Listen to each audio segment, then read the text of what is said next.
Assalamualaikum warahmatullahi wabarakatuh. Alhamdulillah kita hari ini bisa ketemu lagi, masih diberikan kesehatan oleh Sang Maha Pencipta. Semoga pagi hari yang indah ini dapat menjadi penyemangat kita karena Allah masih memberikan kesempatan untuk beraktivitas. Mari sama-sama kita awali dengan berdoa sejenak.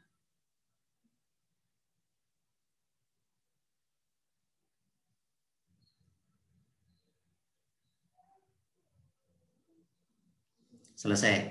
Oke, jadi biasakan ya sebelum mulai belajar kita berdoa. Kenapa? Karena manusia ini makhluk yang lemah ya, dikuasai oleh pihak lain. Nah, pihak lain itu adalah Sang Pencipta kita, Allah Subhanahu wa taala. Maka kita harus sadar itu dan memohon kepadanya sebelum kita belajar, sebelum kita beraktivitas.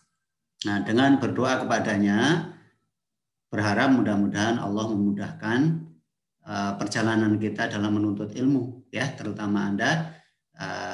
Silakan dilakukan berdoa sebelum belajar.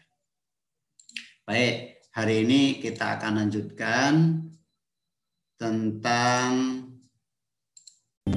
hukum dasar rangkaian listrik, ya, hukum dasar rangkaian listrik. Bagaimana sudah dipelajari di pertemuan sebelumnya bahwa di rangkaian listrik ini ada beberapa besaran yang wajib diketahui, wajib dikenal ya. Satu bernama arus listrik. Apakah dia? Dia adalah aliran muatan positif dari kutub positif ke kutub negatif. Ya. Namun Anda pasti tahu ya, harus tahu bahwa sesungguhnya yang mengalir itu adalah muatan negatifnya dari negatif ke positif.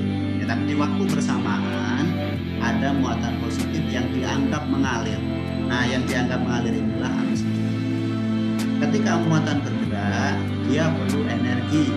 Nah, energi yang menggerakkan muatan itu namanya tekanan. Ya, namanya tekanan. Kemudian energi ini bisa ada kalau ada daya, ada tenaga. Maka di pagi hari sebelum belajar, saya sarankan untuk sarapan dulu biar ada tenaga, ya, biar ada tenaga. Ya, pada pagi ini kita akan bersama-sama belajar. Nah, harapannya setelah belajar Anda bisa mengetahui atau menguasai atau memahami hal-hal berikut.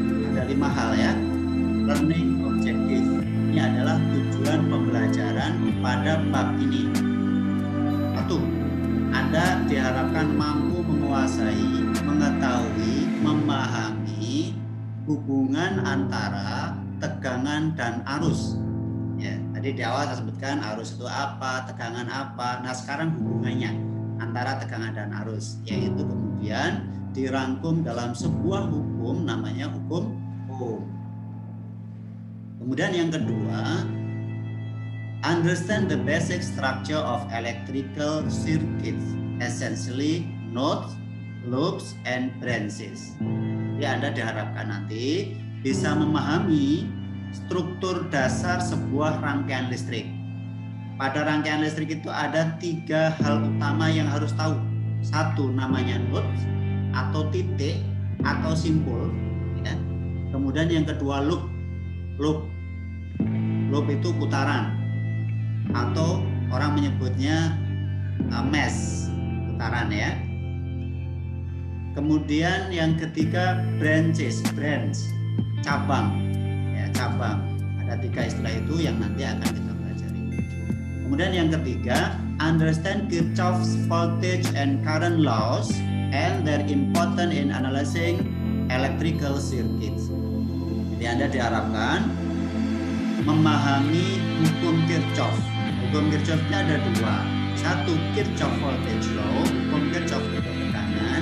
Yang kedua Kirchhoff current law, hukum Kirchhoff untuk arus. Ya. Kemudian pentingnya kedua hukum ini dalam sebuah analisa rangkaian atau bahkan bukan sebuah ya, semua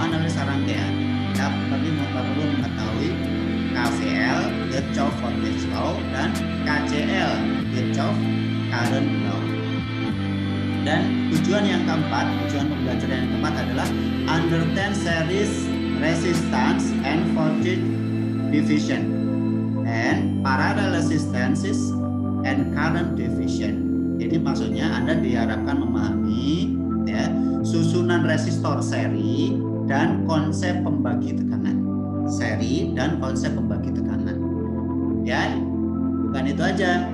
Parallel resistansi yang disusun paralel, dan current division, pembagian arus. Jadi kalau seri ada pembagian tekanan, kalau paralel ada pembagian arus. Dan yang kelima, know how to convert delta connected circuits to Y connected circuits, and how to convert Y connected circuits to delta connected circuits. Jadi nanti di akhir bab ini akan ada rangkaian yang dia itu nggak seri nggak paralel gitu ya. Kalau seri paralel yang tujuan keempat tadi itu jelas nanti bisa dipelajari, tapi ada rangkaian itu mungkin nggak seri nggak paralel. Nah kalau nggak seri nggak paralel bagaimana? Itu bentuknya ada dua kemungkinan, delta atau Y. Delta atau Y. Nah kita Anda diharapkan mampu mengkonversi rangkaian delta menjadi rangkaian Y atau sebaliknya. Itu 5 tujuan pembelajaran pada bab ini. Dan nanti di akhir bab ini Anda tanya diri Anda, bisa nggak ini nomor 1 sampai nomor 5 ini? Kalau sudah bisa, solve. Iya. Oke. Kemudian sebelum kita masuk ke hukum Ohm, kita ketahui dulu bahwa ya semua bahan yang ada di sekitar kita ini kan ada atom-atomnya ya. Nah, ternyata gerakan atom-atom itu berbeda-beda antara bahan satu dengan bahan yang lain. Ya. Nah, itu dikatakan bahwa setiap bahan ini memiliki sifat penghambat atau disebut sebagai resistansi. Sifat penghambat. Ini dia R, resistansi. Resistansi sebuah bahan itu ditentukan oleh Rho L per A. Rho adalah resistivity, kemudian L adalah panjang penghantar, kemudian A luas penampang penghantar. Ya, umumnya penghantar bentuknya lingkaran penampangnya, kemudian dia panjang begini. Nah, inilah A. Ya, di sini A. Kemudian yang ini L. L. Nah, untuk resistivitas bahan memang kita nggak bisa tahu kecuali merujuk kepada buku. Ini dia resistivities of common material. Resistivitas pada bahan-bahan yang umum digunakan dalam kelistrikan. Misalnya ini ada silver apa? Perak. Resistivitanya 1,64 kali 10⁻⁸. Ini kategorinya konduktor karena resistivitasnya rendah ya, pangkat -8. Masuk koper, tembaga, aluminium, emas ya. Kemudian ada yang kategorinya semikonduktor, karbon, germanium, silikon. Ini resistivitasnya lebih besar. Ada yang resistivitasnya besar banget ini. Ini namanya insulator atau isolator ya, isolator dalam bahasa kita. Jadi lihat kembali bahwa resistansi sebuah bahan ini ya ditentukan oleh sifat resistivitasnya, Rho, resistivitas bahan, kali panjang penghantarnya dibagi dengan luas penampang. Nah ini kalau penghantarnya makin panjang nih, maka R-nya bagaimana? Makin besar. Jadi kalau ini makin besar, yang ini juga makin besar. Ini namanya berbanding lurus. Maka kalau menghantarkan listrik makin jauh, itu penghambatnya makin besar sehingga perlu dinaikkan lagi. Biasanya dengan trafo ya. kita masuk ke hukum Ohm, Ohm's Law. Hukum Ohm ini, dia ada seorang ilmuwan namanya Alexander Volta Ohm. Dia menyampaikan hasil penelitiannya dalam bentuk postulat atau hukum. Dia menyatakan begini: the voltage across a resistor, voltage across resistor ini V, ini R, is directly proportional to the current I flowing through the resistor. Jadi kata dia, tegangan pada sebuah resistor, ini tegangannya pada sebuah resistor R ini berbanding lurus dengan arus yang melewati kapasitor itu. Ya, tegangan pada kapasitor ini, bukan kapasitor ya, apa namanya? Resistor. Tegangan pada resistor ini sebanding dengan arus yang lewat resistor itu. Ya, ini secara matematika dituliskan sebagai V sama dengan I kali R. Berbanding lurus maknanya kalau I-nya besar, V-nya ikut besar. Ya, ini namanya berbanding lurus. Baik. Nah, dalam sebuah resistor ini nilai R-nya bisa berubah-ubah. Tapi ada keadaan ekstrimnya. Ekstrimnya kapan? Two extreme possible value of R. Pertama, 0 itu R-nya 0. R-nya 0. Kapan R-nya 0? R-nya 0 itu berarti nggak ada hambatan ya.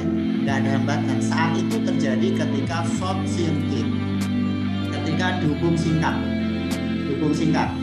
Jadi kabel dengan kabel disambung hubung singkat begini, short circuit itu nggak ada hambatannya, R-nya 0. Kemudian ekstrim yang kedua adalah tak hingga, infinite. Tak hingga kapan itu? Pada saat di open circuit, pada saat rangkaiannya ini dibuka. Kalau dibuka nggak ada jembatan di sini, kan nggak bisa lewat ya, nggak bisa lewat, itu dikatakan hambatannya sangat besar, sehingga arus listrik nggak boleh lewat, nggak bisa lewat. Ya, itu tentang hukum. Kemudian pada pembicaraan hukum ini juga ada istilah yang merupakan kebalikan dari resistansi. Kebalikan dari resistansi yang disebut dengan konduktansi. Konduktansi. Apa dia? Dia adalah the ability, kemampuan of an element, sebuah elemen to conduct electric current, untuk mengalirkan arus listrik. Kan kebalikan ya. Kalau resistansi itu menghambat arus listrik, konduktansi ini kemampuan menghantarkan arus listrik. Ya. Karena kebalikan, maka konduktansi yang disimbolkan dengan G adalah seper R. Seper R. G kebalikan dari R. Nah, karena kebalikan dari R, rumusnya juga kebalik. Ya, kalau tadi R adalah V per I, kan V sama dengan apa tadi? I kali R. Ini kalau dibalik, R sama dengan V per I. Nah, G-nya itu kebalik, jadi I per V. Baik. Nah, kemudian satu lagi, kemarin kita sudah mengenal namanya daya atau tenaga atau power. Nah, sebuah resistor ketika dialiri arus listrik timbul tegangan. Tegangan yang ditimbulkan sebanding dengan arus listriknya. Nah, kemudian pada resistor itu akan ada daya yang diserap oleh resistor ini.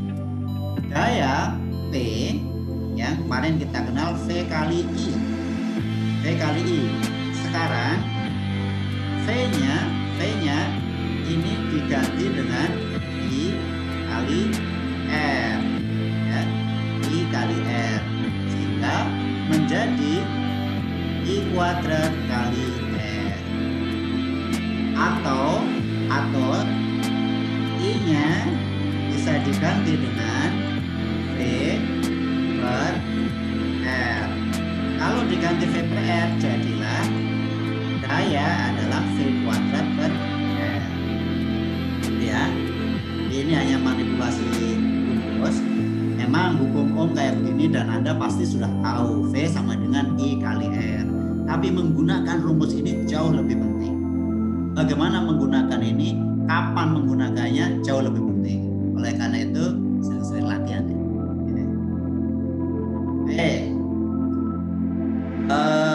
Tadi di tujuan pembelajaran setelah mengenal hukum Ohm ada hubungan tegangan dan arus ya. Kalian sudah tahu bahwa V sama dengan I kali R. Kemudian ada istilah-istilah penting dalam rangkaian listrik. Ada 3 istilah. Yang pertama disebut sebagai branch. Ya, kalau ini sekarang branch dulu. Branch itu cabang. Rangkaian, namanya rangkaian kan ada cabang-cabangnya ya. Ya. Kalau nggak ada cabang-cabangnya nggak terbentuk rangkaian. A branch represents a single element such as a voltage source or a resistor. Jadi branch atau cabang dalam rangkaian itu yang ada elemennya, ada single elemen, mungkin ada resistor di situ, mungkin ada baterai di situ, mungkin ada sumber arus di situ, itu jadi branch-nya. Kemudian yang kedua, node. What is node? A node is the point of connection between two or more branches. Jadi cabang-cabang tadi kan terkonek ya, terhubung. Nah, penghubungnya ini namanya node atau simpul atau titik. Node itu aslinya titik. Jadi dia ngumpul-ngumpul di titik ini. Baik. Kemudian setelah ada cabang yang kemudian ngumpul di titik, jadilah sebuah rangkaian listrik. Nah, di rangkaian itu kemudian ada loop. Loop apa? Loop is any closed path in a circuit. Di rangkaian itu nanti kalau diputar ya membentuk loop ya, membentuk loop. Nah, itu 3 istilah yang penting. Nanti akan kita lihat gambarnya, identifikasi mana branch, mana node, mana loop. Nah, kemudian ini ada persamaan sederhana. A network with B branches, cabangnya B, and node, jumlah simpulnya N, kemudian L independent loop, ada jumlah loopnya L, maka bisa dihubungkan dengan persamaan ini bahwa banyaknya branch adalah banyaknya loop ditambah banyaknya node dikurangi 1. Nah, ini contohnya nih. Ini contohnya pengertian node, branch, dan loop. Silakan lihat gambar yang sebelah kanan. Ini gambar rangkaian yang original. Anda lihat di sini pembentuk rangkaian ada elemen-elemen. Ini sumber tegangan 10 volt, ini ada resistor 5 ohm, resistor 2 ohm, 3 ohm, ini ada sumber arus 2 ampere. Nah, kita lihat dulu branch. Mana branch-nya? Branch adalah single element. Maka ini adalah branch ya, cabangnya.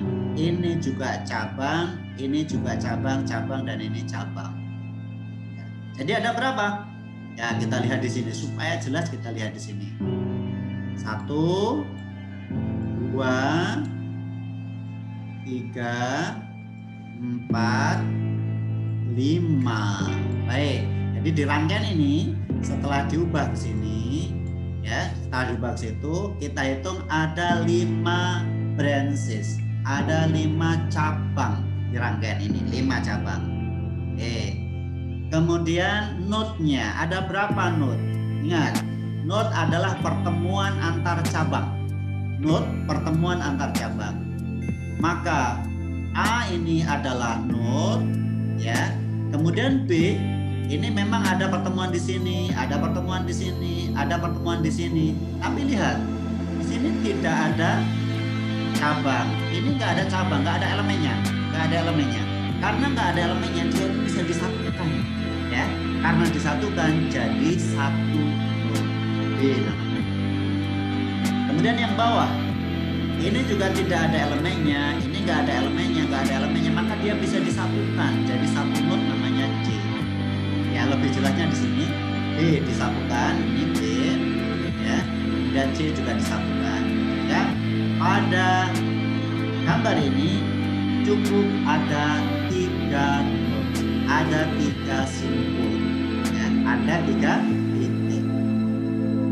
Kemudian loopnya ada berapa?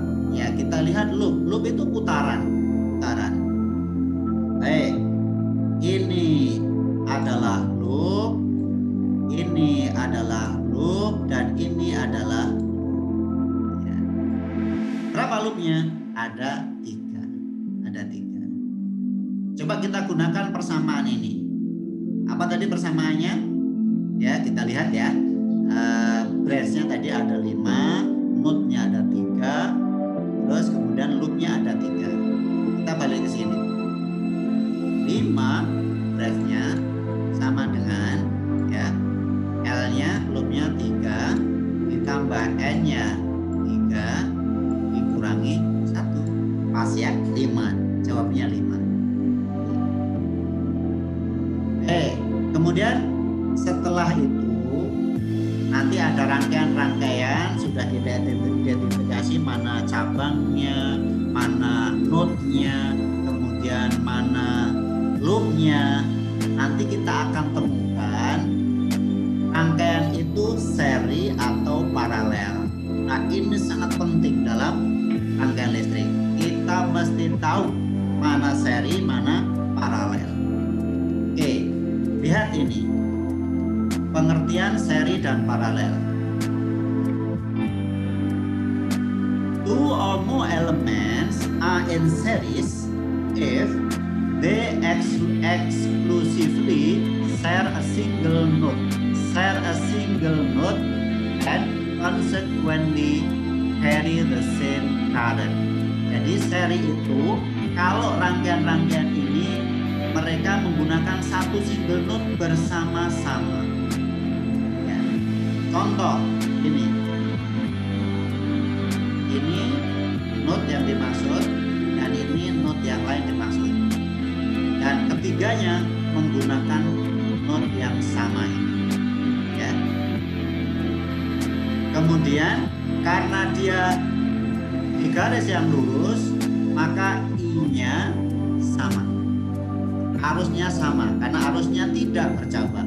Jadi dengan kata lain, rangkaian disebut seri kalau tidak ada cabangnya. Nggak ada cabang, nggak ada pertigaannya ya, nggak ada pertigaannya. Kemudian 2 atau lebih rangkaian dikatakan paralel jika rangkaian itu, elemen-elemen itu terkoneksi kepada 2 node yang sama. 2 node yang sama. Ya, ini satu node, ini node yang kedua. Jadi 3 resistor ini terkoneksi pada node yang sama. Itu baru dikatakan paralel. Kalau ujung-ujungnya tidak ketemu di node yang sama, bukan paralel. Ya. Nah, karena dia paralel seperti ini, maka they have the same voltage across them. Ya, memiliki tegangan yang sama. Tegangannya ini sama kalau posisinya diketahui paralel. Oke. Baik, ini contoh lagi ya. Contoh lagi, hitunglah jumlah node dan branch pada rangkaian ini. Ada rangkaian ini, hitung aja branch dulu. 1, 2, 3, 4, 5. Ternyata branch-nya ada 5. Kemudian node-nya ada berapa? Di sini ada node gabung jadi 1, ya, 1. Kemudian di sini digabung juga jadi 2. Yang bawah ini digabung jadi 3. Sehingga ini ada 3 node. Kemudian ada berapa loop-nya? Loop-nya 1, 2, 3. 3 loop. Kemudian yang ini, ya silahkan tebak. Hitung dulu. Ada berapa branch-nya, ada berapa node-nya, dan ada berapa loop-nya. Kita hitung branch-nya. 1, 2, 3, 4, 5, 6. Ternyata ada 6 branch. Kemudian notnya ada A di sini, ada B di sini. Kemudian ini gabung jadi C. Kemudian yang ini gabung semua jadi D. Ya. Jadi ada 4 not. Kemudian loopnya ada berapa? Ini 1 loop, ini kedua, ini loop ketiga. Jadi ada 3 loop. Ya baik, saya berharap dengan materi ini Anda paham hubungan arus dan tekanan dalam rangkaian. V sama dengan I kali R. Kemudian ada pengertian not, branch, dan loop. Ya, tetap semangat. Prestasi akan bisa diraih dengan semangat. Tanpa semangat, prestasi tidak bisa diraih. Cukup untuk video kali ini. Silahkan dipelajari kembali fundamental of electricity-nya. Assalamualaikum